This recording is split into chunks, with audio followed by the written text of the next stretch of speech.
Welcome to Search for Signs. My name is Gary Willing. If this information interests you, please press the like and subscribe button and press the bell for notifications. Well, good day to you. It is the day after yesterday, or if you're just a tiny bit more optimistic, I guess the day before tomorrow. It is the 6th of August on the day that I'm recording this video, and I hope you're having a great day wherever you are. All right, now I do have a number of questions to cover in this video, and I always enjoy answering questions, so that's why I always try to put it out there that if you have a question about Maitreya, the Masters of Wisdom, or what we talk about on this channel, just to simply post your question as a comment, or you can email me directly at searchforsigns@mail.com. But it definitely does help me to kind of focus on what I want to talk about, and as with so many things in life, you know, it also shows people there. If you're asking questions, it does show a little bit of interest, you know, in what you're talking about. So I do always appreciate it. Now, the first question is, will Maitreya and his disciples, who are called teachers, come when the war between Israel and Iran on the one hand and between China and America on the other hand? I expect this to happen when Trump wins a second term. Wow. If even one out of those three things happen, I will definitely be more of a, this is the day after yesterday than the day before tomorrow, because I will have absolutely no hope for the future. No, I'm just kidding. How do I put this? Even Maitreya will tell you, until the principle of sharing starts to take place, there will always be a possibility of a war like that between Israel and Iran, or even between China and America. You know, and if it does happen, you know, those two things, either one of those two things happens. As they say in the business, it's, you know, turn out the lights, the party's over. You know, we're pretty much just toast at that point. But it's not very likely, you know, but like I said, there's always a possibility of it. Now, one thing you have to understand too is that within every country and within their government, there are high-level initiates within most countries.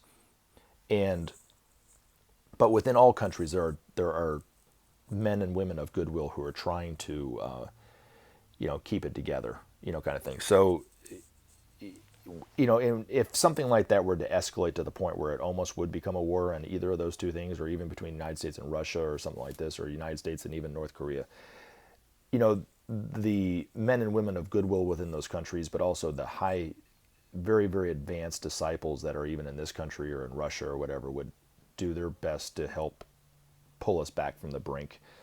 The masters would do everything they could to pull us back from the brink. You know, the Space Brothers themselves would probably help pull us back from the brink. And, you know, but it would take the combined effort of a lot of that, you know, to do it. But it's been done before, you know, and there's been several instances where we were almost at that point, you know, and if it wasn't for the aid of the hierarchy, we would have gone right off that cliff, you know. So, but like I said, you know, do I think it's likely that it's going to happen? No, probably not. Now, in terms of the last part of it, I expect this to happen when Trump wins the second term, excuse me. And this is only in response to the reply of it, where they said he will not have a second term. I hate to be a Debbie Downer, but don't ever underestimate Donald J. Trump. That's all I'm going to say. You know, the times that people have underestimated him, it's never worked out for him. You know, and there's a saying in NASCAR, you know, which is the racing here in the United States: if you ain't cheating, you ain't trying. And he tries a lot. You know, but when I first started this channel, I was really mainly talking about my own experiences with Maitreya, and then I started kind of talking about more of the priorities and, you know, and those kind of things of Maitreya and so forth. And it wasn't until the tail end of 2019, and it was looking like the House was going to impeach Trump, that I mentioned anything about politics. And when I brought up his name and I used the phrases like, he is like a dictator, I got so much blowback from people about that. And I'm going to have to say, after 8 or 9 months of more Trump, I'm going to have to retract that statement, he is like a dictator, and put in, he is a dictator, in so many ways. I mean, it's not even there's no, I don't even know if there's even an argument for it. I mean, I know people like to argue it, but you know, and there's a lot of people that love him, but he's a dictator, and he's acted just like every dictator that's come on the scene, really. Even to the point when he was running against Hillary Clinton back in 2016, and the polls showed him down. And what was he saying? Oh, they're going to steal the election. They're going to do this. They're going to the voter fraud. I mean, all this. I mean, he tried to illegitimize her win had she won. And even when she won the popular vote, he still illegitimized it, you know. And yet when he won the election, then he didn't bring it up anymore. And now what's he doing? He's doing it again. And the question that I've had about Donald J. Trump is, how long is it going to take for the United States to recover from Donald J. Trump? The damage that he's done. He has done a lot of damage to this country. From berating and illegitimizing our media, which I'm not saying our media is perfect, but from the master's point of view, the media is the representatives of the people. And he's combative with them. He's called them, like I say, calls them fake news and all this kind of stuff. And do they have their own agenda? Absolutely. But so does the Fox News. They have their own agenda too. Don't lie to yourself on that one. But even when Fox News, which is his channel, right,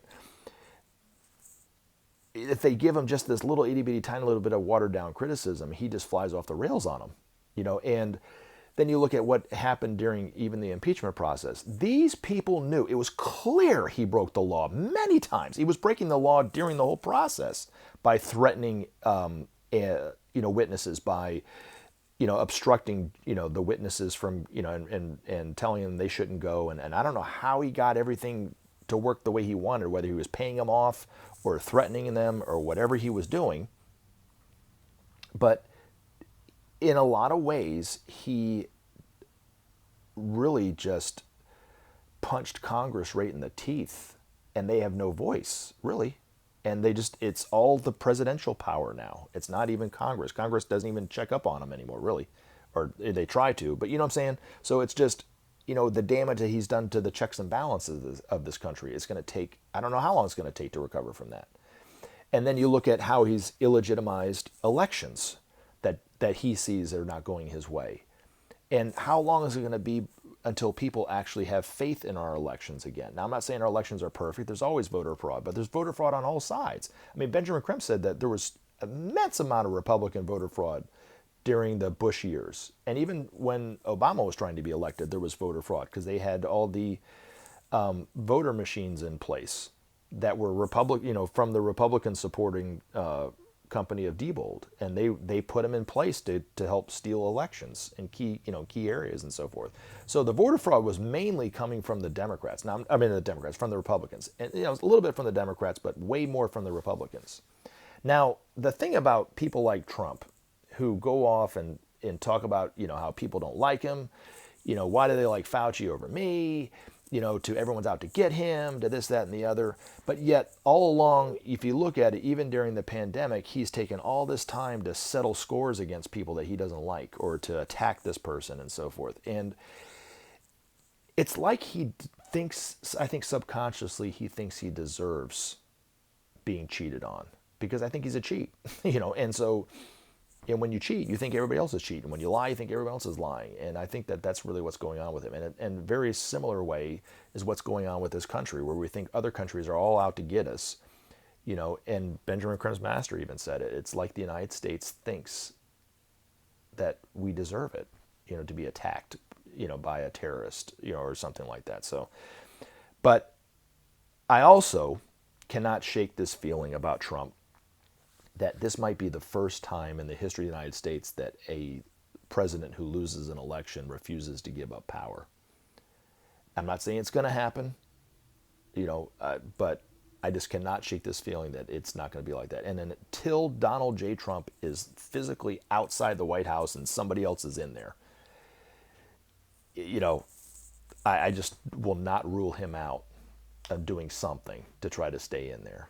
And, I don't know. That's just my view on it. And so right now I'm just kind of in this angst about the whole thing. Just cannot wait for January the 28th or whatever it is for him, when whoever else gets inaugurated to win. Now, the thing that always kind of that I always had questions about, because Benjamin Crime's master said that the way that the United States government is formed today, with the president being a single person, you know, it'll change in the future. And he was making it sound like it would change in our lifetime. It's not something that would happen 100 years from now.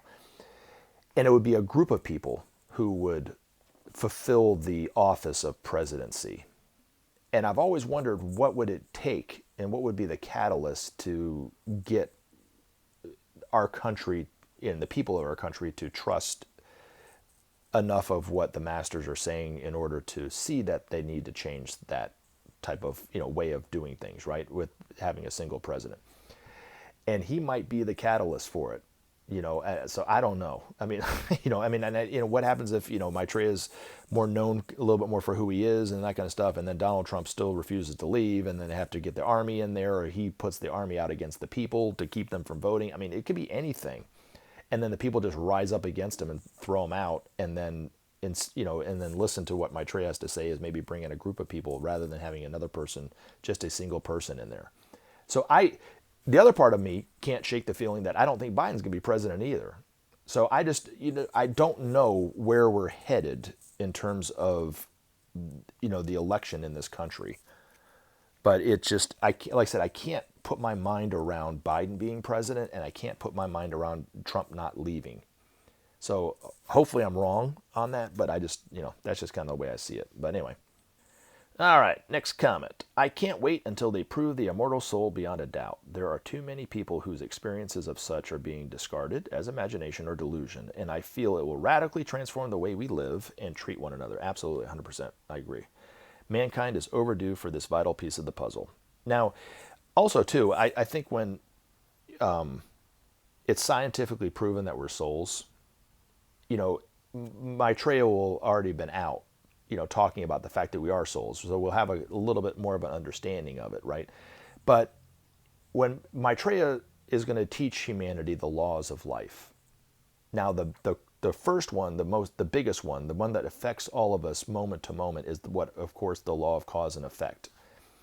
And he started through Jesus 2,000 years ago with, what you sow shall you reap, those who live by the sword shall die by the sword, a tree is known by its fruit. Those are all preliminary teachings about the law of cause and effect, which he'll be talking at greater detail, of course, now when he's out, known more for who he, is and so forth, right?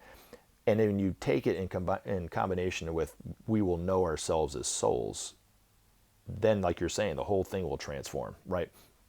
But even Benjamin Creme said that we don't know, none of us realize how far out our thoughts go before they come back to us, and the damage that it does going out, and the damage that it comes coming in if they're harmful thoughts. If they're loving thoughts and constructive thoughts or creative thoughts, we don't realize the good that it does all the way out and all the way back. So it's the in how it sets causations in our life on both sides, whether it's harmful thoughts or harmless thoughts, kind of thing, right?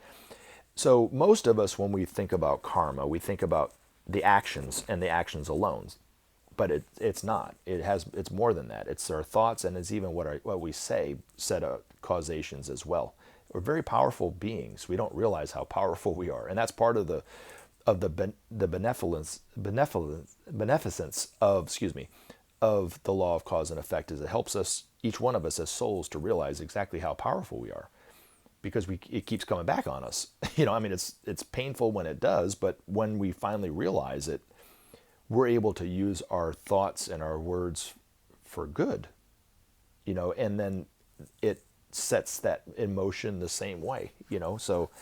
But yes, I couldn't agree more with what you're saying. All right, now, the next question: do the masters have the ability to appear to someone as an orb or light anomaly, whether they are small and or large orbs of light? Good show. Okay, if you're meaning an orb that I've had so many people comment about orbs and photographs. I don't necessarily think that's coming from the masters per se.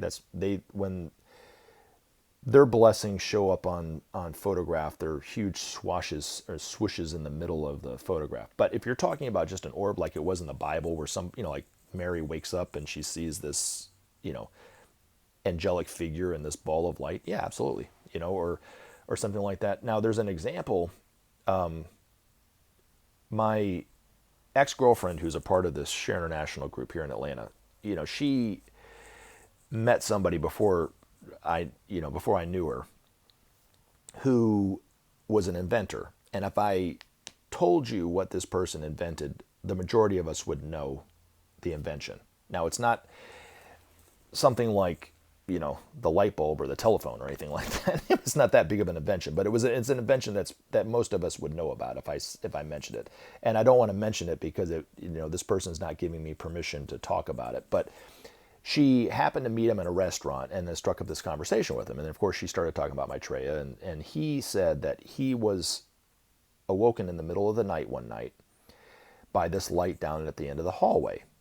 And he goes down the room, and a lot of people have had these kind of experiences, so he's not alone. But anyway, he went down the hallway, and it was actually the Master Jesus that was communicating with him, and the Master Jesus was asking him to do something, but when she brought it to Benjamin Creme's attention, Benjamin Creme said, yes, it was the Master Jesus. But the thing that he said that was quite curious about this man was he said to her,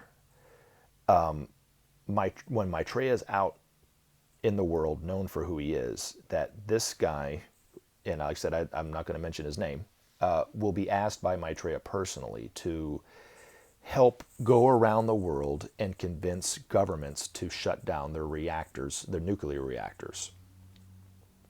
And when she told him what Benjamin Creme said, he looked at her and he goes, I have the connections. I can actually help with that, or I can make that happen, or something like this. So anyway, but yes, the Master Jesus used a light orb to communicate him. He had a plan for him that he wanted him to do something, and I know what it was. I just want to bring it up. But anyway, it's just he communicated it to him in that way. So yes, they do use light orbs, I guess, and there's instances in the Bible and throughout history where they've done that. So is that what you're asking about, Emily? Hopefully I answered it. Anyway, all right, now the last question. How does Maitreya determine who to appear to? Is it based on that particular soul's journey? Well, TTACO20, somebody asked Benjamin Creme that question many, many years ago. And his answer was, only Maitreya knows why he appears to somebody. But he did go on to say that Maitreya knows on whom he can count. And there's a reason why, and it kind of goes along with the lines of what you're saying about soul's journey, but it's more of not even a soul's journey, but the person's future role in terms of helping save the planet, is the way I kind of took it. Now, I had read your question a few hours ago, and I've been thinking about how I was going to answer it. And I didn't want to bring myself into it, but I do want to bring up a Maitreya experience that might help elucidate kind of what you're talking about or asking about. That same ex-girlfriend who knew that guy that is going to help, or is going to be asked to help shut down, have government shut down their nuclear reactors. She and I were at a Kinko's, and this is over 20 years ago.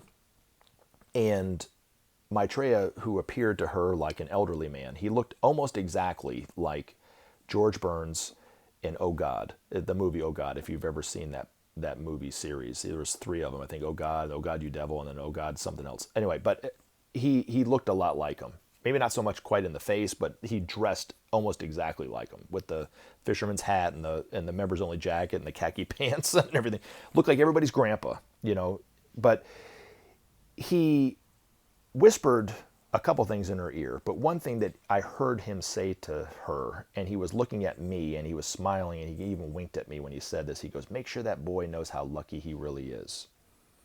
Now, when she brought it to Benjamin Creme's attention that this experience happened, and Ben was saying that it was Maitreya, the whole time that he was saying this, I was like, he said, I'm lucky. Maybe that means I'm going to win the lottery, right? That to me, that's lucky. You know what I'm saying? Anything short of that, not so lucky. I'm just kidding. No, but what Benjamin Creme said, and this is the reason why I'm bringing this up, is he said that I was lucky, not for having the experiences, but I was lucky because I recognized him. I was able to recognize him, and also that I remembered them. So to me, that means that a lot more people have had Maitreya experiences than they've actually realized or remembered, right? And so many people that I've spoken to in the Share International groups, when we start rattling off how many Maitreya, and I start telling them all the Maitreya experiences I've had, which I've had a lot, right? They've always had this, oh, I've never had those kind of experiences before. I've never had them, and I've always been the first one to tell them that you probably have, you just don't remember them. And it's coming from what Benjamin Creme was saying about Maitreya, because I don't think that I'm special for having these experiences. I think that a lot of us have had them, and you hearing this information and others who have heard this information, whether it's coming from me initially or in this channel or coming from Benjamin Creme, have probably had a Maitreya experience at some point in their life. They just don't remember it, and it might take seeing Maitreya on TV or knowing him knowing who he is on TV to jar your memory. And Maitreya might even help, because there's been instances and experiences that I've had with Maitreya from childhood that I didn't remember until later on, and I have always wondered if Maitreya was the one that kind of helped me to remember him. So, but again, it kind of goes along the lines of there's 1.5 billion people that Maitreya knows he can count on to help save the planet, and so when he makes that call to service to all of us, right? He's making it not for the 7.5 billion people, but the 1.5 billion people who really are men and women of goodwill in all countries around the world that are looking to help bring about peace, to help save the environment and so forth. But really, they want for the world what Maitreya is advocating for the world. So I consider most people who have a semi-interest in this story to be a part of those people. Now, I don't know for sure if you are or not, but I'm assuming that you are, right? So he's probably more than likely appeared to tens of millions of people, or more than that even. And there's been other instances from mainstream media where people have said that that there was a question, I think it was Time Magazine put out, like, have you had any angelic experiences? Not that you believe in angels, and like 70%, 80% of the people believe that they've had an angelic experience. Well, all the angelic experiences are coming from these masters. So maybe not from Maitreya, but you might have had an experience with the Master Jesus or one of the other of these masters. I don't know, what I mean? But it also helps to kind of understand and know a little bit about this information, to kind of put two and two together and go, oh wait, that was something quite extraordinary that happened to me when I was a kid, or a young adult, or last week, or whatever, right? Where you might not have put that together like that had you not known about this information, if that clarifies it a little bit better. But so yeah, I think it's not so much the soul journey, but in terms of whoever the person is, future role in helping save the planet. Now, the one thing I did want to bring up that I was thinking about, and it's based off of your question, is for those of us who have heard this information, I don't think, and I'll be willing to bet you, that you don't realize how lucky you really are. Just as Maitreya said to my ex-girlfriend about me, you don't realize how lucky you are.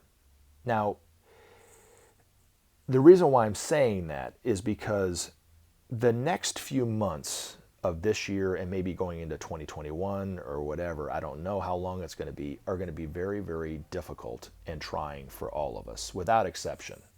And I do believe that every single one of us on this entire planet is going to come face to face with this virus before it's all said and done. And it's either going to be you're going to get sick, or somebody you're close to you is going to get sick or die, unfortunately, or whatever. Or even with the economy, right now, 1 out of every 5 people are unemployed. Our unemployment benefits are about to run out, in this country and so forth. And what are people going to do when they get kicked out of their home? They can't find a job. They get kicked out of their home and then get sick, or they're living with a loved one and they get sick and they give somebody. I mean, I can just see this chain reaction going on for the next few months like this. And it's going to be difficult for all of us on a biblical scale, and to know this information, even if you don't believe it as much as I do, right? On whatever level you understand it and know it or believe it or whatever, it might give you a sense of hope in the face of all that, where you might not have had any hope at all, and I've heard from so many people in my life now. It's starting to kind of come out, you know, the angst of it, the anxiety from all this, but also just, you know, I watch a lot of YouTube channels and so forth, and how people are grasping for any information to get them through this. And they're so scared, and it's understandable. They don't say that they're scared. They mask it with conspiracy theories, or is one good example, right? And oh, it's this, and oh, the government's trying to do that, and this, that, and the other, which leads to more fear, which causes more of pain and anxiety for them than they would be if they weren't thinking those kind of things, you know, and they were just worried about what's really there in their face and not making stuff up on top of it, right? But, you know, even if, you know, any one of us that believe this information are able to just talk to somebody and say, no, I think we can get through this, we'll be fine, or whatever, and if they ask you why, say, I don't know why, but there's something that's telling me that we're going to get through this. You might be helping them in a way that you have no idea, you know, and like I said, the choice is yours. You can either spread fear or spread joy. It's one or the other, you know, and we don't know how far out our fear goes before it comes back to us and bops us on the head, and we don't know how far out our joy goes before it comes back to us. So look at it like that. But also, you know, when we start to recognize Maitreya, all of us, we will start to hear his call for all of us for service to help restore our planet. You know, I mean, he's going to be talking more and more like that. And for you to have this information on whatever level you have gives you a head start, you know, where, you know, now you might be kind of internalizing and contemplating, is this real, is it not? I mean, is this guy that I don't know about that keeps talking about Maitreya, is he full of shit, or is he real? You know, I mean, all this stuff, right? You'll have worked through a lot of that, hopefully, to when you hear Maitreya on TV and you recognize him, you'll be ahead of the curve, you know, for yourself, right? And you might take action where it might have taken you a little longer to take action, if that makes any sense as well, you know what I mean? Or even if you believe it or not, or whatever, it doesn't matter, right? But we don't know how lucky we are. And then I'm convinced that each one of us that know this information will look back on it look back on ourselves in a year, 2 years, 5 years, 10 years, toward the end of our life, whatever it happens to be, and look at this information and go, wow, I had no idea how blessed I was to hear this information when I heard it, you know. And Maitreya himself even says there will come a time when each one of us will get on our knees and thank our Maker for knowing this information. So I'm not trying to be presumptuous on those who are listening. You know, I mean, like I said, you can believe it on whatever level you believe it, but you are indeed very, very, very lucky to know this extraordinary information. And so take it, use it, apply it, but also, you know, with what we're facing as a people, for us to be able to look at it in a different way, slightly different way, if it gives you more hope, then that's the most important thing that can come about this information right now. So hopefully this all helps. But I hope you have a great day. I didn't have time to go through one of Benjamin Crimm's Masters article like I always do, but we'll read it in the next video for sure. Anyway, have a great day. Remember to take action and help SOP save our planet. Thanks for listening, and we look forward to talking to you again in future videos.